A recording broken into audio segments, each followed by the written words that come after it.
โซเชียลแชร์ชื่อจังหวัดเดิมในไทยก่อนจะมีชื่อสละสลวยสะกดยากแบบทุกวันนี้เคยถูกเรียกว่าอะไรมาก่อนชัวร์เหรอคุณชัวร์ก่อนแชร์สำนักข่าวไทยอสมทเดินทางไปตรวจสอบกับนักวิจัยสถาบันภาษาและวัฒนธรรมเอเชียมหาวิทยาลัยมหิดลครับชื่อเดิมแต่ละจังหวัดที่เขาแชร์กันนี้จริงไหมครับอันนี้ไม่จริงนะครับไม่จริงในแง่ของว่าเมื่อก่อนเนี่ยชื่อบ้านนาเมืองเขาจะมีชื่อเดิมของเขาอยู่ก็จริงแต่ว่าเขาพูดในลักษณะของการที่เป็นหย่อมย่านหรือว่าเป็นชุมชนที่เป็นชื่อนั้นแต่พอเป็นจังหวัดเนี่ยหมายความว่าพื้นที่ในการอธิบายความเนี่ยมันกว้างกว่าชื่อเดิมที่เป็นหมู่บ้านเล็กๆมันไม่ครอบคลุมความเป็นจังหวัดซึ่งเป็นการบริหารจัดการปัจจุบันนี้ริพูนชัยก็คือถ้าเราไปดูประวัติศาสตร์เขาเนี่ยเขาก็จะกล่าวไปได้จริงแต่ว่าอย่าลืมว่าในความเป็นเมืองลำพูนเวลาคนไปศึกษาบ้านเก่าเมืองแก่ของลำพูนเนี่ยจะได้ยินชื่อนี้คนก็เลยเข้าใจว่าเมืองลำพูนทั้งจังหวัดเนี่ยคือชื่อนี้แต่จริงๆไม่ใช่ตัวลำพูนเองก็จะมีอำเภอเล็กอำเภอน้อยอยู่เพราะฉะนั้นเมืองริพูนชัยหรือว่าริพูนชัยมันจะมีความหมายครอบคลุมเฉพาะส่วนที่เป็นตัวเมืองริพูนชัยเท่านั้นแต่ไม่ครอบคลุมอำเภออื่นๆที่เขาแชร์ว่าจังหวัดยโสธรสมัยก่อนเป็นหมู่บ้านชื่อบ้านสิงห์ท่านี่เป็นตัวอย่างที่ชัดเจนเลยว่าหมู่บ้านเล็กๆซึ่งต่อมามันพัฒนามาเป็นเมืองมีขยายตัวขึ้นแล้วได้รับการสถาปนาเป็นจังหวัดเนี่ยตัวจังหวัดซึ่งมีพื้นที่กว้างใหญ่กว่าหมู่บ้านตั้งมากมายมันจะบอกว่าจังหวัดนี้เดิมชื่อนี้มันชื่อในนามแต่ว่าในพื้นที่การบริหารจัดการเนี่ยมันไม่ครอบคลุมเพราะว่าจังหวัดหนึ่งเนี่ยประกอบไปด้วยอำเภอแต่ละอำเภอก็ประกอบไปด้วยตำบลเพราะฉะนั้น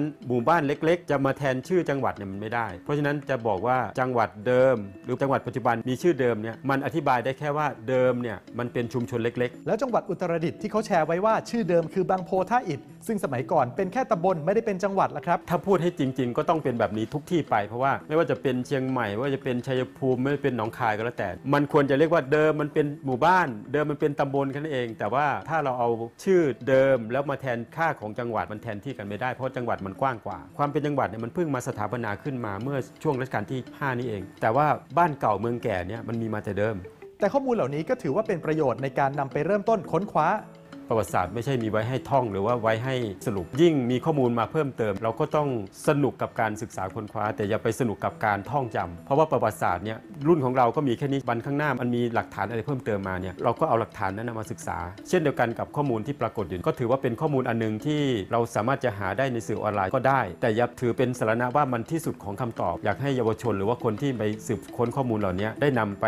เป็นจุดเริ่มต้นเพื่อจะเรียนรู้อะไรที่มันลึกซึ้งกว่านั้นแต่สรุปแล้วชื่อจังหวัดเดิมที่เขาแชร์กันนี้เป็นยังไงครับไม่จริงนะครับแต่ว่าสามารถจะแชร์ต่อได้เพราะว่าเราสามารถจะเอาเป็นข้อมูลเบื้องต้นในการที่จะศึกษาข้อมูลในเชิงลึกต่อไปนะครับ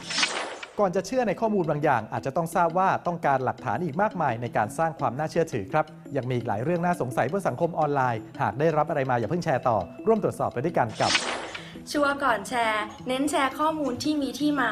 จะได้ไม่พาเราแชร์ข้อมูลไปในทางที่ผิด